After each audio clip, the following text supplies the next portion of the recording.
gagawin natin, gagawa o ipiprepare muna yung gamit. So, ipapakita sa atin ni Kuya Panyong naman, ano? Okay, parapakan muna natin si Kuya Panyong, no? Ayan.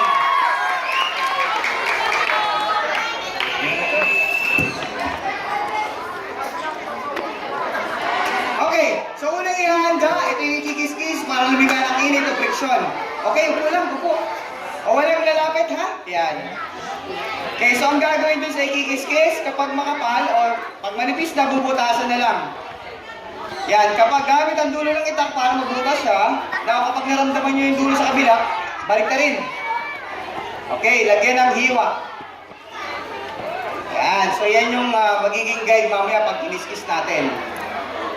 Okay, pangalawa, pantusok o pambasag ng bagay, isang matulis na gagamitin natin pang tusok mamaya.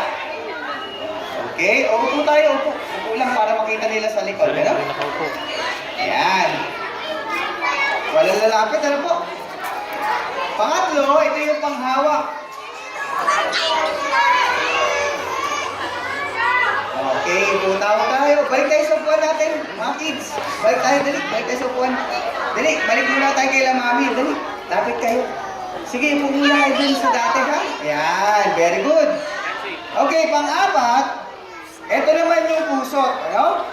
Ito yung masusunog mamaya. Now, para ng paggawa nito, aalisin ko yung balat niya, kikiskisin. So, aalisin muna yung unang balat niya. Ayan, basta nyo maigi, ano? Ayan.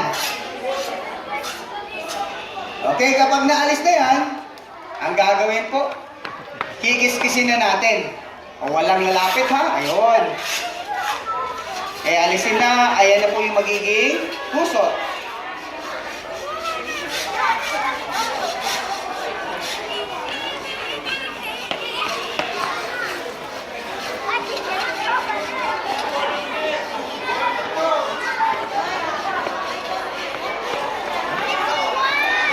Dali sa upuan natin.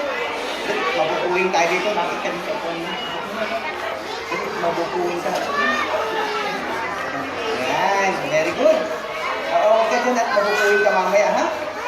Okay. So, yan na yung pusot natin. Dadagdagan pa. Okay. Panglima. Ito naman yung pampalaki ng apoy.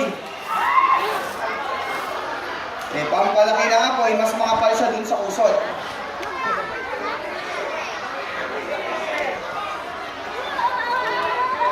Ayan. Kukunin na. Ayun, mas makapal siya, no? So, kuya, iba naman yung paraan ng pagkuha niya. Papasok naman po, no?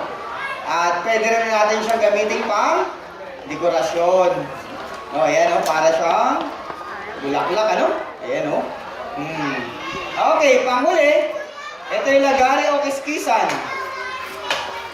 Ayan.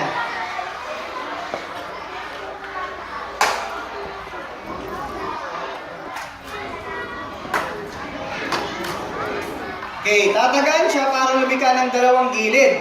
Pero, yung gagamitin po, isang gilid lang, ano, tatalasan natin sa loob.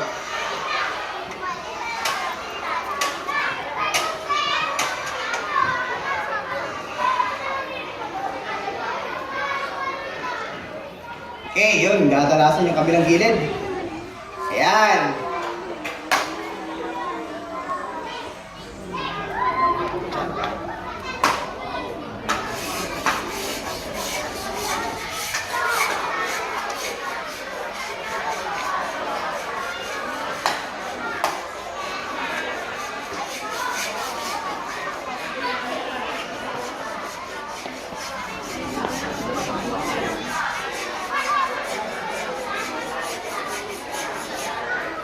Okay, so babalikan natin yung kusot. Yung kusot natin, magaspang pa. So, kailangan pinuhin ito. Ipagulong sa palad para maging pino. Alisin pa natin yung pulbos niya. Ayan, makikita natin kung kusot nalalaglag o natatanggal yung alikabok yung mga kusot. No? Ayan, pinuhin. Okay, kapag naging pino na ito, hahatiin natin sa dalawa. Gagawin natin dalawang bilog na kusot. Ayan, para na siyang lupa, no? Yun, pinagpagparaw, ano? Ayan, hatiin na siya. Okay, wala na lalapit mga kids ha. Diyan lang kayo. Oo. Ayan, bilugin natin. Now, yung putos na ginawa natin sa ikikis-kis, ipapagitna natin. Ayan, papagitna natin sa dalawang pusot. Ayan, then ipapatong na yung panghawak na pusot sa ibabaw. Tapos sisimulan na natin siyang ikis-kis. Ayan, nakaset na lahat, ano? Okay, una, pag-iskis, dahan-dahan muna, ha? Okay, ilalapat natin yung matala sa gilid doon sa ilalim. Ayan.